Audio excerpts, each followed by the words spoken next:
This episode of Gamerheads is brought to you by Magic Mind, the healthy energy drink that will help you take your creativity to a new level. Hey, listeners, as we look back at last year and we start looking forward to next year, we want to focus on content and deliver content that is important to you. So, to do that, to get your feedback, we have created a form, and there's a link in the show notes to get your feedback. And we want to hear what you have to say. We want to hear what you like about the show, what kind of segments we want to hear in the future. And if you fill out this form, at the end of this month, at the end of December, we'll be giving away a $50 gift card to a gaming platform of your choice. And if you fill this form out, you'll be entered to win that gift card. So click on the link in the show notes, fill out the short form, enter in for a chance to win that $50 gift card. And we want to hear from you. We're excited to hear what you have to say. All right, let's start the show. Hi, I'm Celia Schilling from Yacht Club Games. Hey, this is James from Mega Cat Studios. Hey, this is Matt, aka Stormageddon from Reignite, Screen Snark, and the Fun and Games podcast. This is Stephanie from the Boss Rush podcast and the Boss Rush Network. Hey, this is Mark and Keon from Bonte Avond. Hey, this is Sebastian with the ProNerdReport.com and the Single Player Experience podcast. Hi, this is Chris. Mike. And Garrett from Daylight Basement Studio. Hey, this is Baron J67 from Level 1 Gaming. Hey, this is Todd Mitchell from Code Right Play. Salutations, this is Mike Carroll from Stroll Art. Hey, this is Jeff Moonen from Fun and Games Podcast. Hey, this is Patrick from the Backlog Odyssey. Hey, this is Rune from Runic Codes. Hi, this is Andrew from Spalato Bros. Hi everyone, Jill Grote here from the Indie Informer. Hey, this is Brimstone, and you're listening to Roger Reichart on the Gamerheads Podcast.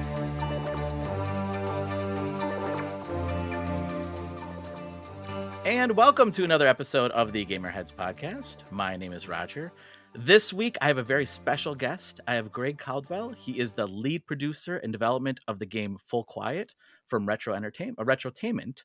Greg, thank you so much for joining me today. Yeah, thank you very much for having me, Roger. Yeah. So I'm excited to talk about the game. I got to play some of it. I'm not through it all yet. It's awesome. It's an open world game. I love it. But before we get into the game, I want to know more about yourself. And so, yeah, tell our listeners about yourself, your role in the development of Full Quiet. Yeah. Okay. So, my name's Greg, and Tim Hartman and I are the owners of Retrotainment Games, and we do most of the design work on our games. The get the original ideas going and whatnot. We handle all of the production of everything and things like that. And we have a great team of people that we're very fortunate to work with. My role as far as game development itself is concerned is I'm like the director, I guess. I sort of the project manager, wear a lot of hats, do a lot of different things, create sprites, work with backgrounds, So yeah, I guess I just kind of say that I'm either the director or the project lead, the lead designer, whatever you want to call it. Nice. How did you get into the career of game development? What inspired you to get into game development? So I was never inspired to get into it by anything. It just kind of fell into it a little bit. I was working at a retro gaming store that Tim and I owned, and we just sort of never gave up the NES. It's just something we've always played. Yeah. And then we sort of stumbled into chiptune music online, and ended up going to Magfest. Okay. And just checking out chiptune artists, people using LSDJ, things like that to make modern video game music that sounded like old Nintendo music. And so we just kind of got into that because we both have a music background, playing in bands and stuff together all our lives. And that sort of led to then, people hack NES games and reskin them. And we were like, that's interesting. And then we discovered Homebrew, where people are making new NES games from scratch. And we were like, this is incredible. This is something we have to learn how to do. So it was just we just dug into it, and we met a lot of great people along the way who helped us in the NES Homebrew or Indie NES community, whatever you want to call it nowadays. It's a great community to be a part of. People are super friendly, super helpful. They're always excited to have new people join. So we were just kind of welcomed into the community and met a lot of great people and started making our first game. We were going to do it all on our own, but we met Zach, our artist, Thomas, our audio guy, Damien, our lead programmer, like met these people along the way and just sort of built Retrotainment on the fly as we were making our first game. The Haunted Halloween 85 is our original foray into this NES Homebrew thing. That's awesome. I love how you said I just fell into it, because like it's such like now, like, I mean, look at the industry now, like how it is difficult, I would say, right, in this industry, and just like you see all the layoffs and all the other things that are happening across the industry. It's not certainly an easy industry to get into or to thrive in for as well, right? Yeah, so for sure. And we have people tell us that all the time. Like, they're people that are like, hey, I'd love to work for your company. I'm trying to get into games and stuff like that. And I guess I never really understood it from that angle. Yeah. So it's interesting to see that sort of thing. And definitely, like, it takes a lot of time and work and effort to break into the video game industry at large. We were very fortunate to sort of find this back door into the world of video game development. Yeah. So I'm going to go off script here, because I gave you the questions ahead of, but this triggered a question for me. Like, was there anything when you got into the industry, was there anything you're like, oh, I did not realize this is part of the game industry, or like some aspect that you just weren't like not so much prepared for, but just shocked that was part of like something in the game development? Yeah, I think that the biggest thing, and still to this day, is the diversity in gaming, in the people and the cultures within gaming. It's been remarkable to see, and like how much is just accepted and people are welcomed, and that to me has been like the biggest positive surprise. You just sort of think, oh, you stereotype a video gamer, right? And you don't know you don't really know much about the industry or whatever. But then when we started going to these gaming conventions and like go to like PAX and MGC and Portland Retro Gaming, and just meeting all these just completely diverse people, it just totally blew up the stereotype of what like a gamer is or whatever, Yeah. Yeah, that was really, really cool to see. That's awesome. So we're talking about the game Full Quiet, which, like I said, I got to play. I'm going to let you describe the game, though. What is this game about? And also, what inspired this game as well? So, yeah, Full Quiet, it's about you play as Hutch, and your son has gone missing, and immediately you have the inclination that it has something to do with Pap and his ham radio buddies, this group of like recluses out in the wilderness, on their ham radios, talking back and forth, talking about weird things they see out in the woods, and you don't kind of buy any of it, but your son goes missing, and your initial hunch says, I need to head to Pap's shack to figure out what's going on. So the game is about like restoring their radio grid and piecing together information, cryptic clues, like what's going on, understanding the world, how do you piece things back together. Heavy on exploration, heavy on like survival horror themes. Yeah. And then, I'm sorry, what was the second half of that question? Oh, and what inspired the game? Like, were there any other games, or I guess even like pop culture or anything that inspired the game? Yeah. So two ideas sort of dovetailed. Zach, our background artist, and I were talking about doing like a large contiguous space exploration game, out in the wilderness. And he sort of mocked up a few things that were really cool to kind of like solidify the idea in our heads, but we were working on different projects at times, so we couldn't really spend a lot of time on it. Right around that same time, Tim and I were talking about making like a Bigfoot hunting game. We just thought that would be cool to be out in the woods, like hunting Bigfoots. Yeah. And then those two ideas just sort of fit together. But like I said, we were working on other projects at the time that we had to finish, so we sort of shelved it for a while. And then it was probably like a year and a half, 2 years later, maybe, we just sort of had, now we'd finished up Haunted Halloween 86 and a few other small things we were working on. And then we sort of came back to that. We were like, hey, what about that idea that we were, the Bigfoot hunting game that we were talking about? Maybe we could work on that next.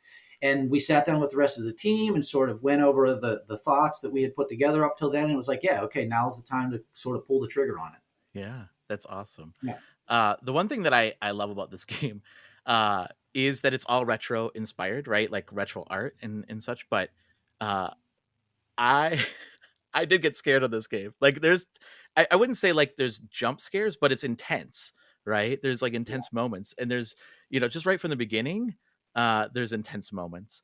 And I think you kind of answered this, but I kind of want to talk through this as well. So it sounds like the idea came first, right? Around like the story, and then you built the mechanics around that. Like, can you talk a little bit about that and how those two came together, and how you thought through how you're going to build this game, and also the fact that it's an open world game as well?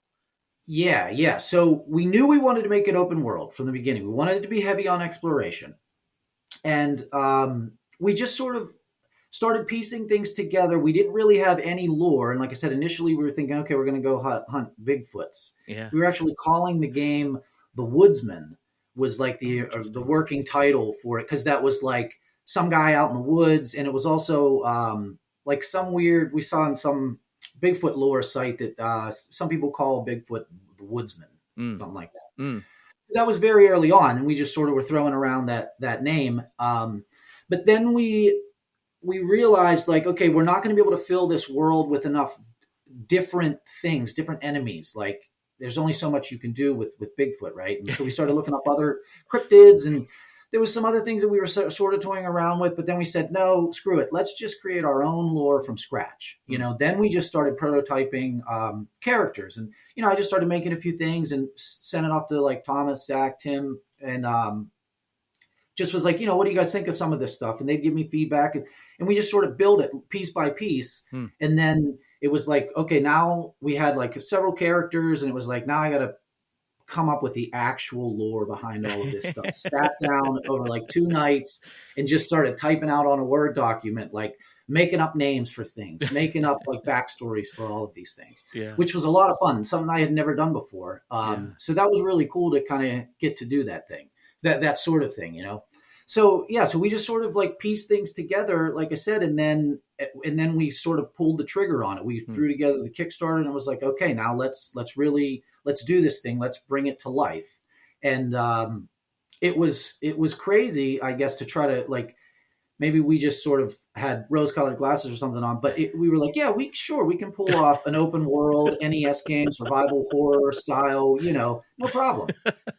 Which was, not the case. But yeah, it was just sort of like, our naivete, I guess, was a blessing in that regard, because had we really known what we were in for, we probably wouldn't have pulled the trigger on something this complex. Yeah. I mean, I think that's the thing that impresses me the most about this, is that it is open world. And when you think of like NES games, I don't think of many open world. I don't think open world when I think NES, right? Obviously, like you can point to Legend of Zelda.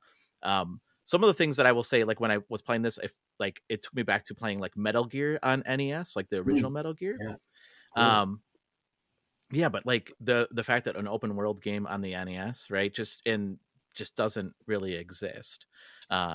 Besides those more famous ones, but really open worlds just wasn't something that people did in NES.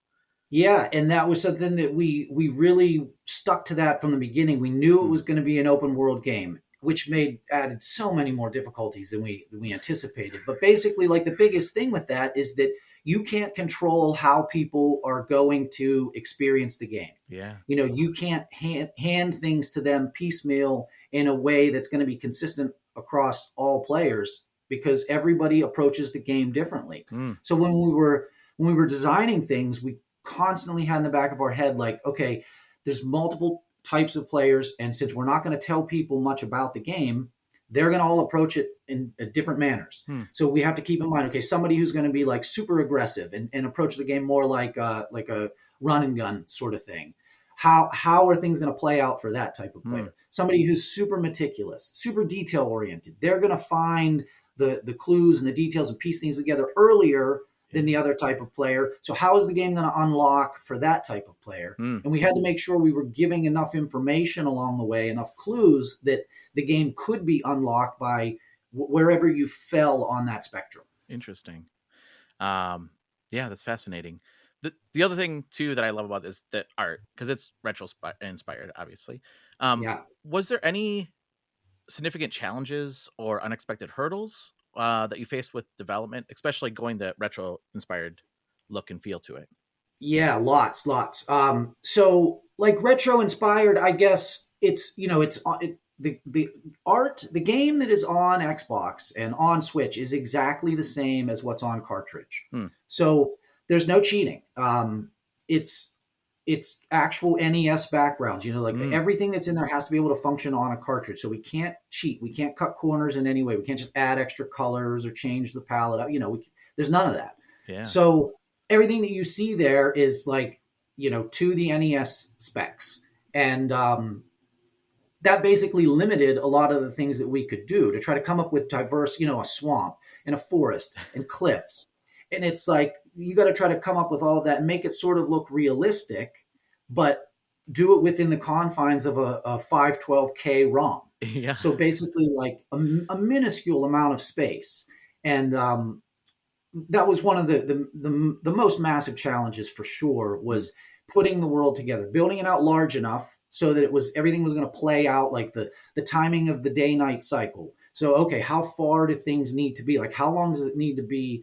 Or how much distance needs to be between 2 points to where it feels like the day-night cycle is important and not just like thrown in there as a waste. It never gets dark in time, or it gets dark too early or whatever. So like balancing all of that stuff out, building the world out to the right scale, and then filling it with content that we felt like mattered, like so that it didn't just become this monotonous, same background over and over and over again. Like different places in the world had to feel really special.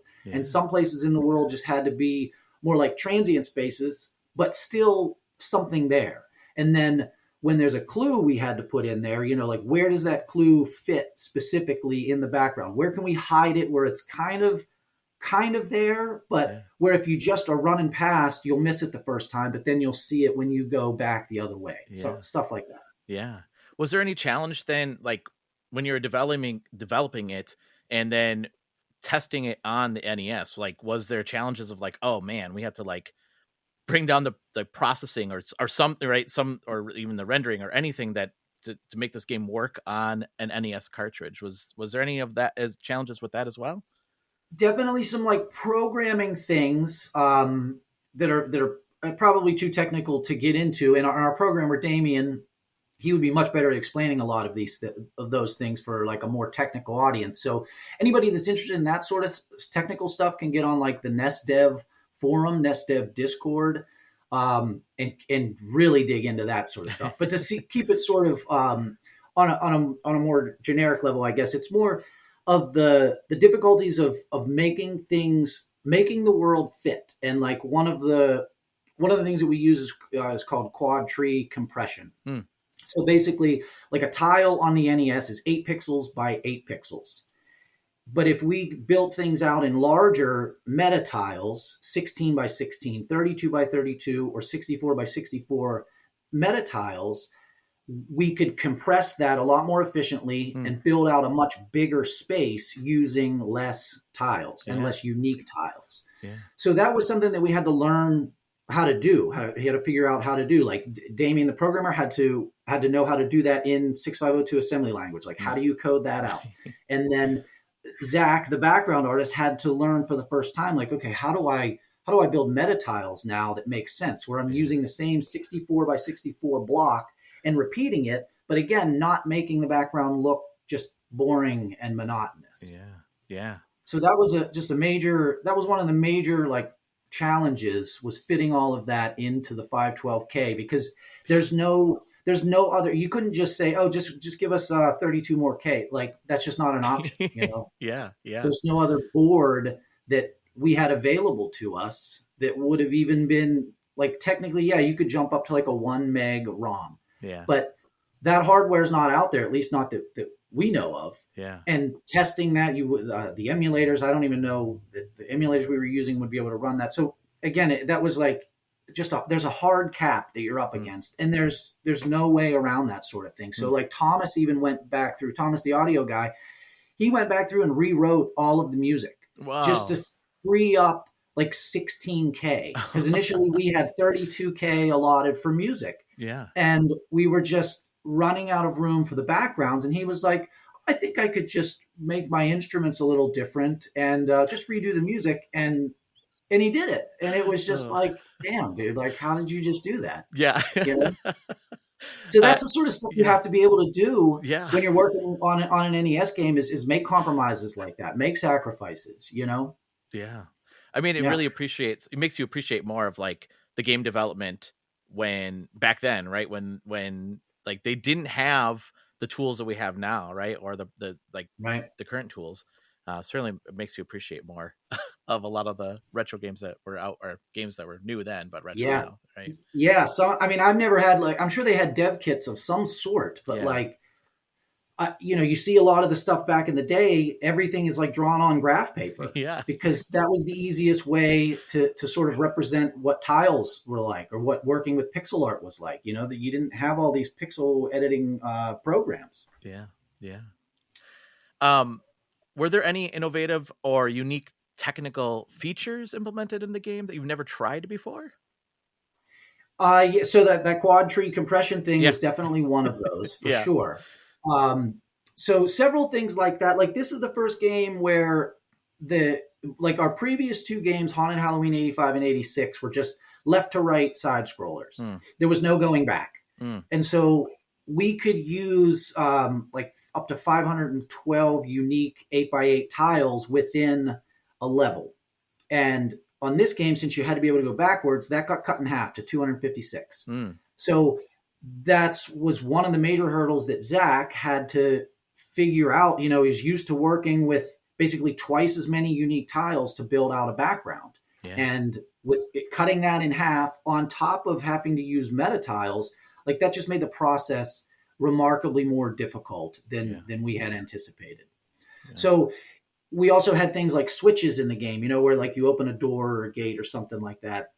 We had never worked with things like that before. So it was kind of like, how do we approach that? And how do we allot enough space for all the switches that we're going to need in the game? Because little things that you don't think, oh, that needs to be on a switch, you later find out like, oh crap, like if we're going to be able to save that, like this is the first game that had save states, which was another hurdle. So if that's going to be part of the save state, it's got to be on like a permanent switch that is stored in memory and stored in perpetuity. So a lot of those sorts of things where it was like, okay, we think that we'll probably need, like 64 switches or something. And then it ended up being like 128. And it's just like that makes it much more difficult on Damien, because he's got to do what he calls like playing musical chairs with the banks, which is basically like another hardware hurdle with the NES is that memory it's not just 512K and you just dump things wherever you want. Everything is stored in little 8K banks.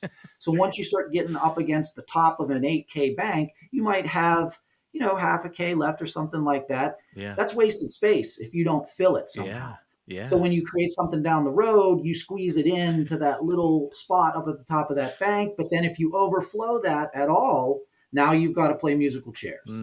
So there was a lot of hurdles like that we had to overcome in the process. And some of that is just entirely my fault for not planning things better. But there was just a lot of things that we weren't familiar with and we encountered along the way and just basically had to handle on the fly. Yeah. I can imagine that being very difficult to think through that when you're designing the game. And there must be at some point, right, where you're having the sunk cost discussion of like, listen, we already put all this effort and this time into this game. We're going to figure this out, right? So. Oh, yeah. There was no doubt in our minds that we were going to finish it. Yeah. But it was just a matter of like getting over some of these hurdles, some of the stuff that we wanted to do. And that was, again, that's on me for being the project lead. Like, we blew through our deadline and then it just became a nightmare to just like keep chipping away at the project once everybody's timelines sort of fell apart. And it just sort of was like this constant in our minds, like, we've got to get this thing done. We've got to get this thing done. We didn't want to make compromises though. We could have just cut it off at some point and been like, okay, it's just going to be more like Contra. There'll be a few puzzles, but like not what we intended to do. But we didn't want to give in. and we said, no, we're gonna figure this out. It's gonna take longer than we anticipated, but we're gonna make the game that we planned on making. That's awesome. Has there been any surprising or unexpected reactions from players to specific aspects of the game? Yeah, for sure. Lots of that. The biggest thing I think is trying to understand, like I was saying before, about how we were trying to build the game out for different players, how they would approach it. Yeah. But there's so many people bring so much into the gaming experience that you can't control for. Like, especially with a game like this, it's sort of weird. Like you said, like an open world NES game, like who's our target audience for that sort of thing? Sure, if you're just making a space shooter, your audience, right? Yeah. You can sort of anticipate what you need to anticipate as far as what they bring to the table when they're going to play the game. How are they going to approach it? But with this sort of thing, we didn't really have that. So we sort of had to prepare for various approaches to the game in general, like I was saying before. And it was just basically one of those things where we didn't realize how, like, the smallest details, how much that would affect players. So for instance, in the beginning part of the game, you enter a small cave, and in that cave, there's a ledge and then a ladder, and you have to jump up and grab the ledge, hoist yourself up, jump up and grab the ladder, climb out of the cave.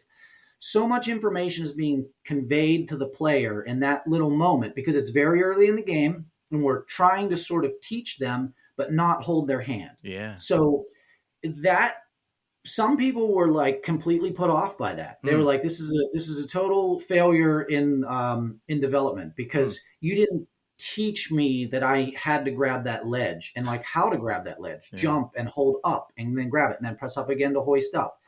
But that was sort of what we were going for there, where the main thing we were teaching in that opening cave part of the game was that you're on your own and we're not going to help you. And that's the way it's going to be throughout the rest of the game. So if we prompt them there, they're going to expect to be prompted later for everything else that comes up, right? If we do a little drawing on the wall that says like up, press up and A, it's like, yeah, we could have done that, but then players are going to expect that later in the game. And that sort of breaks the fourth wall, which is not something we wanted to do. We would have to have 50 of those throughout the game to explain all the little things you can do in the game. Yeah. So, and then that would just like ruin the art, and we didn't have space to do that sort of thing. Yeah. So that was just one of the major things where it's like, it's hard to know how much you're actually teaching somebody, especially early in the game. And especially when you aren't making a game that just fits into a nice little box that can be explained in a couple of words, Yeah.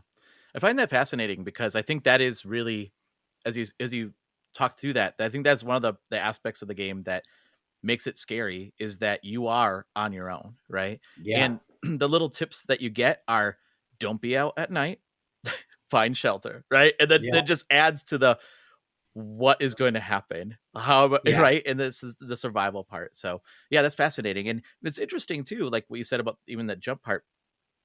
I mean, I figured it out pretty quickly, but I think I don't know. I think maybe it just seemed like that was a natural thing to do. I don't know. But it's interesting that that's like how different the feedback is, right? Yeah, that's exactly what I'm getting at there. Like for some people, it is not even a thought. They just immediately do it. They immediately grab that ledge. They hoist up, they jump the ladder, and they're out and they're gone. And they don't even give it a second thought. Yeah. But for some people, they're like waiting for something to happen, or maybe I missed something.